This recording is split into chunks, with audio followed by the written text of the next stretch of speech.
You wouldn't believe what happened when my broke ex-boyfriend dumped me for a rich girl with a trust fund, only to find out a year later I was the one signing her paycheck. Before I share what happened next, hit subscribe and let me know in the comments where you're listening from. My name's Kayla Monroe. I'm 34, born and raised in a small town outside of Savannah, Georgia, where sweet tea is therapy and front porches are confession booths. I've never been flashy. I grew up on yard sales, coupon apps, and dreams too expensive for the zip code. My mom worked the front desk at a dental office for 28 years. My dad ran off before I could tie my shoes. And me? I was the quiet one in school, the artsy girl with glue under her nails and paint on her jeans, always daydreaming about New York lofts and big city billboards with my name on them. But life had other plans. I met Tyler when I was 29. He wasn't what I'd call charming, but he was funny in that sarcastic way that made you feel like you were in on the joke. We met at a pop-up art gallery downtown. He was there to support a friend. I was there hoping to sell one of my digital prints and maybe make rent. He leaned over my table, looked at my work, and said, "Oh, ever think about selling these to people who don't live in their mom's basement?" I should have known right then. But instead of rolling my eyes and walking away, I laughed. And that laugh, God, I hate saying this, it turned into 2 years of shared rent, secondhand furniture, and takeout containers on the couch while we watched reruns of The Office. Tyler was always in between things. In between jobs, in between ideas, in between ambitions. He'd talk big about startups, passive income, crypto investments, but he rarely followed through.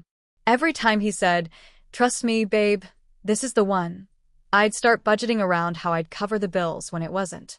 I wasn't rich either.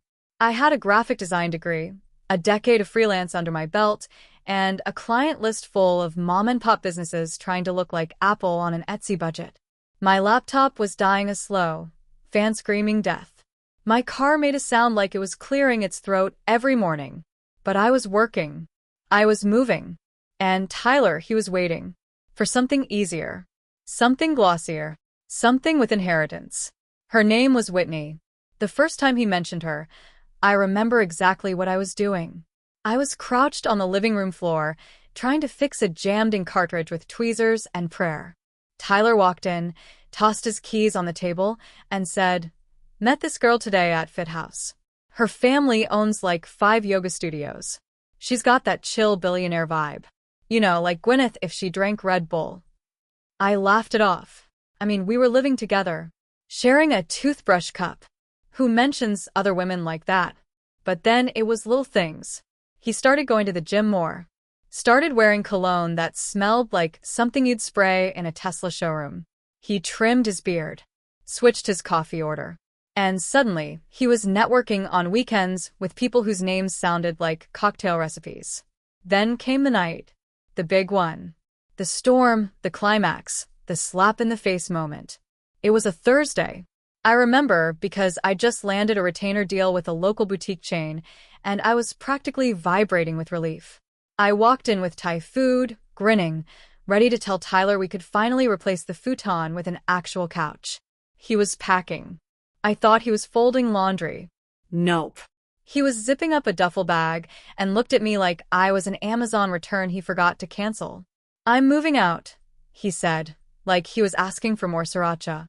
"Whitney and I are getting serious. Her place is easier. Nicer. I mean, you get it, right? We're just in different places now."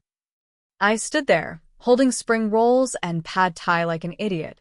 I remember my voice cracking, not because I wanted to cry, but because I was trying not to. "You mean richer places," I said. He didn't even deny it. Just gave that shrug he always used when he didn't want to say the wrong thing but wasn't man enough to say the right one. "I need stability, Kayla." "She has it.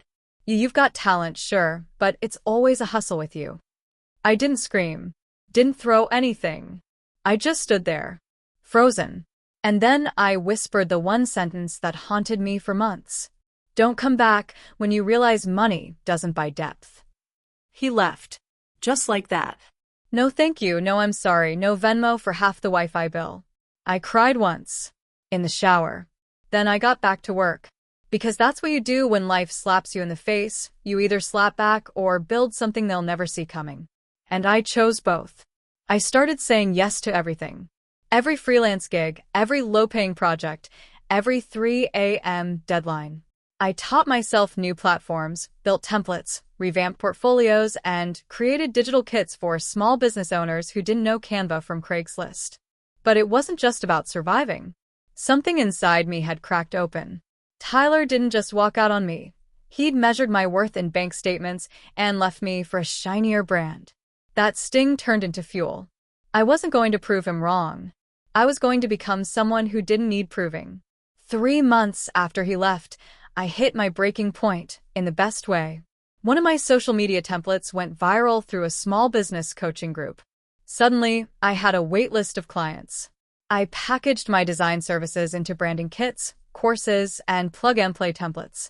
I called it Kate Monroe Studio and ran it from my one-bedroom apartment with mismatched mugs and a printer that still jammed every other Tuesday. By month 6, I'd hired a part-time virtual assistant. By month 9, I had 5. I wasn't just freelancing anymore. I was building something. I didn't stalk Tyler. Not at first. I muted him on socials, archived our pictures, and stuffed the memories into a mental junk drawer labeled, "Don't open without wine." But one night, wine in hand, of course, I slipped. His Instagram was all Tesla selfies and rooftop cocktails now. Whitney had cheekbones that could cut glass, and captions like, "Manifesting in Milan," or "When your dad knows the yacht guy personally." Tyler looked 10 pounds lighter and emotionally vacant. Still, he seemed happy enough. Whatever. I closed the tab. Then came the email that changed everything. Subject line: Corporate branding package, urgent. It was from a woman named Whitney Carson. She was launching a women's wellness brand, looking to rebrand her family's yoga and supplement empire, and wanted a quote on a full-scale visual identity package. I read it 3 times before I stood up, paced my apartment, and screamed into a throw pillow. She had no clue who I was. She had no idea I'd lived with Tyler. No clue I'd cried over a man she probably met doing bicep curls and green juice shots. I stared at the blinking cursor, every part of me itching to say no. But then I took a breath, rolled back my shoulders, and typed, "Whitney, congrats on your launch. I'd love to hop on a discovery call this week to learn more about your vision. Let the games begin." The Zoom call was surreal. Whitney was polished, poised, wearing a linen blouse that probably cost more than my desk chair. Her camera quality was 4K perfection, her background a pristine white bookshelf with nothing out of place. "Kayla, your portfolio is amazing. You really get the clean feminine look we're going for," she said with that effortless confidence girls from private schools always have. I smiled. "Thanks. I think brand identity should feel personal, but professional. We want to make people feel something, not just sell something." She nodded, like I just quoted Oprah. "Exactly. Honestly, we've worked with a couple of designers already, but none of them just got it. And then I saw your stuff and I was like, yes, this is it." I couldn't help it. I tilted my head and asked, "And who referred you to me?" "Oh." She laughed lightly. "My boyfriend, actually. He remembered someone mentioning you at a gallery thing a while back. Tyler, do you know him?" I felt my lungs tighten just for a second. Then I smiled. "Tyler, yeah. That name sounds familiar." She moved on like it was nothing. "Anyway, we want to do this big. Like packaging, social kits, digital campaigns, the works. You'll be managing the project, right?" "Yes," I said slowly. "I'm the creative director. You'd be reporting directly to me." Something flickered in her eyes, but she didn't say anything. I don't think it even registered. We signed a 6-month contract by the end of the week. And just like that, Whitney became my client. Let me be clear, I wasn't cruel. I didn't sabotage her brand. I didn't spike her logo with subliminal insults. I delivered top-tier work. I treated her like every other client. But every email, every file, every feedback round came with the silent power of knowing exactly who I was and who she didn't know I used to be. 2 weeks into the project, she invited me to an in-person strategy retreat at her home in Asheville. "It's just you, me, and a few team members. Super casual," she said. "We'll do vision boarding, yoga, kombucha tasting, that kind of vibe." My first instinct was to decline, but my second was stronger. I packed my weekend bag. Whitney's Asheville house was exactly what you'd expect from someone who'd never once worried about the electric bill. Nestled at the top of a hill, surrounded by carefully curated, wild landscaping and the scent of expensive eucalyptus candles wafting from the porch, it looked like the kind of place that showed up in Architectural Digest under the headline, Healing Spaces for Modern Women. I pulled up in my modest but paid-off Subaru, wearing high-waisted jeans, a tucked-in blouse, and my calmest face. She opened the door with a perfect-lipped smile and arms outstretched like we'd been sorority sisters in another life. "You look amazing, Kayla. Like, effortlessly creative boss energy," she said, gesturing me in. Inside, it was all soft neutrals, floating shelves, and intentional messes. Magazines fanned out just so, a mug half full of matcha by a copy of The Untethered Soul.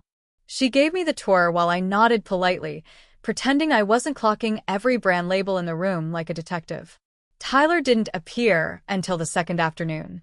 I was mid-discussion with Whitney about mood boards when the sliding door opened and he walked in, shirtless, damp from a swim, a pair of Ray-Bans perched on his head like a lifestyle accessory.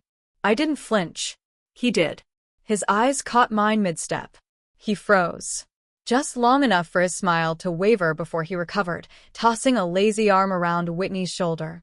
"Babe, you didn't tell me Kayla Monroe was your Kayla," he said with that fake laugh men use when they feel cornered. Whitney blinked. "Wait, your Kayla?" There was a pause. A heavy, awful, beautiful pause. I kept my voice even. "We dated. For a little while. Years ago. Small world, huh?" Tyler was visibly sweating, despite the breeze from the patio. "Well, that was another lifetime. We were kids. It's great to see you, though. You look successful." Whitney looked between us. "Oh my God. You never mentioned her name. I had no idea." I smiled gently. "No worries. Truly. I'm here for your brand, Whitney, not the past." And that was the moment, the exact moment, when the power shifted. From that second on, Whitney was a little less casual with me, a little more guarded.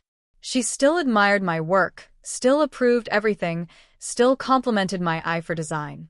But she also started second-guessing her instincts. She looped in other voices, dragged out decision timelines, and triple-checked her own ideas like she was trying to reassert some invisible status. I let her.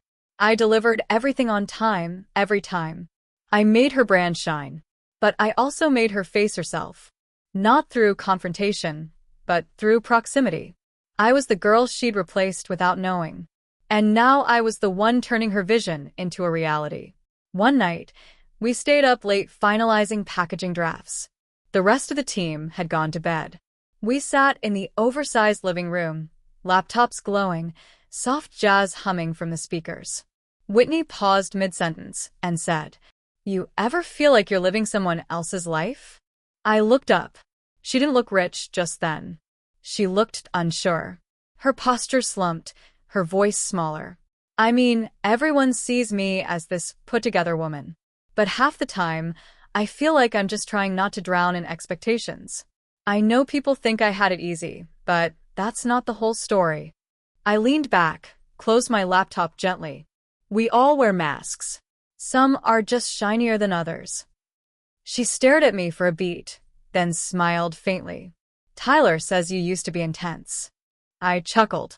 "He said that about me? That's rich." She laughed. It was short, but real. I didn't tell her the rest. How he called me too serious, too driven, not fun enough. How he said I didn't let things flow, as if surviving on freelance paychecks was a lifestyle choice. How he once said, "You try so hard, Kayla. Maybe life would be better if you just stopped pushing." What he meant was, stop making him feel small. Whitney didn't need to know that. I wasn't there to shatter her image of him. That wasn't my revenge. My revenge was silent, ongoing, and almost done. By the time the brand launch came around, Kate Monroe Studio had grown to a team of 8. Our name was printed on the footer of every label, every thank you card, every product box Whitney shipped out. I remember standing in the corner at her rooftop launch party, sipping a modest glass of Prosecco, watching her take pictures with influencers while Tyler hung back, scrolling through his phone like a man who no longer mattered. Then he walked over. Alone. "Can we talk?" he asked. I looked at him, really looked. The once cocky boy in fake leather jackets now looked beige. Comfortable. Bored. I nodded toward the edge of the balcony. We stepped aside. "I was an idiot," he said quietly. "I didn't see what you were building. I thought Whitney's world would give me peace, but it's just curated, like living in an Instagram post." I stayed silent. He tried again. "You ever think about us?" I smiled. Not a mean smile. A peaceful one. "No," I said. "Because you don't live rent-free in my mind anymore. That space? I bought it back." He blinked. Swallowed. I wanted you to know I'm proud of you." And just like that, I knew it was over. Whatever hold he had on me, whatever grief or ghost he left behind, it was gone. I turned and walked away. The next morning, I left Asheville before sunrise. The mountain air was crisp, the road empty, and for the first time in what felt like years, my chest didn't feel tight. Not from heartbreak. Not from bitterness. Just peace. I rolled the windows down and let the cold air sting my skin awake. Whitney had paid her final installment the night before, on time. No questions. The rebrand was done. So was my chapter with them. A month later, an email landed in my inbox. Subject: quick chat. It was Whitney. She wanted to schedule a follow-up meeting to discuss some tension in her brand voice and whether we should pivot direction. But the thing is, I don't do backslides. I don't rework emotional messes disguised as marketing tweaks. So I forwarded her to one of my junior designers and included a warm note. "You've got a solid brand now. I trust my team can take it from here. I'm stepping into some new projects and won't be as hands-on moving forward. Wishing you all the best, Kayla." No Vern. No drama. Just boundaries. A few days later, Tyler followed me on LinkedIn. Didn't message. Just followed. Like he was peeking over the metaphorical fence, watching the garden he once walked out of bloom without him. It's funny how they always circle back, not because they love you, but because they can finally see you. The version of you that no longer waits for them to clap. But I wasn't performing anymore. I was leading. Within the next 6 months, I signed contracts with 2 national wellness chains. My team grew to 12. I stopped pulling all-nighters, stopped discounting my work just to feel useful, and finally raised my rates. Kate Monroe Studio was no longer the side hustle. It was a full-fledged creative agency with a waitlist 3 months long. I moved into a new apartment in Atlanta, not huge, but flooded with golden light and silence that healed like therapy. No more shared toothbrush cups. No more half-commitments. Just space I made mine. On the day of my studio's 1-year anniversary, I wrote a quiet post online. A year ago, I was heartbroken, broke, and starting over from scratch. Today, I sign paychecks for 12 women who remind me every day that growth is quiet, steady, and rooted in grace. To anyone who's ever been underestimated, just keep planting. The ones who buried you will end up walking through your garden. That post didn't go viral, but it didn't need to. Because the ones who mattered, the women who'd been left behind, called too intense, too much, too ambitious, they saw it. And they knew exactly what I meant. A few weeks later, I ran into Whitney in the wild at an airport lounge in Charlotte. She was seated near the bar, scrolling through her phone with sunglasses on indoors, while her assistant struggled with an overpacked carry-on behind her. She looked up and saw me. I smiled. She hesitated, then waved. "Kayla." "Wow, heading somewhere?" "LA," I said casually. "Brand Summit. Speaking on women-led creative businesses." She smiled, but her lips tightened slightly. "That's amazing. You've really grown." I tilted my head. "You too. How's Tyler?"